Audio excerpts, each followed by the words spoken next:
California lawmakers have 2.5 weeks to pass a state spending plan, and sorting out issues with money for public schools is a major focus for the governor and lawmakers. And KCRA 3 Capitol correspondent Ash Zavala joins us with where those talks stand right now. Ash. Right. Well, as we've been reporting, lawmakers and the governor have a multi-billion-dollar budget gap that they have to figure out how to close. The powerful union, the California Teachers Association, put public pressure on the governor's plan that would have slashed $12 billion from schools over the next 2 years. Newsom's administration confirmed today they reached a truce. Now, this all comes after the CTA released this ad that you see on your screen after the governor put out his spending plan earlier this month.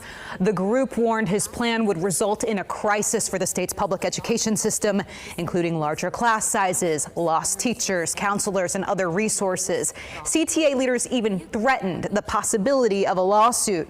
Now, Newsom's administration said it spent the last couple of weeks working with this group on this agreement, which overall avoids deep cuts through a combination of delaying spending, tapping into the state's reserves, and suspends the guaranteed minimum school funding under what's known as Proposition 98, which is basically the formula that the state uses to figure out how much money to spend on schools.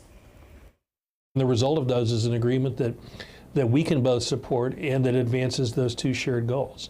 Avoid multi-billion-dollar cuts to schools in the near term and provide a greater predictability for school budgets in the long term.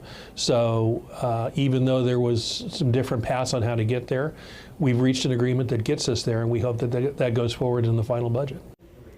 Okay, but they are not out of the woods. This is just between the CTA and the governor. This deal will require a 2/3 vote from state lawmakers. I talked to budget leaders on both sides of the aisle today who say they are still reviewing this agreement and couldn't really say much more than that.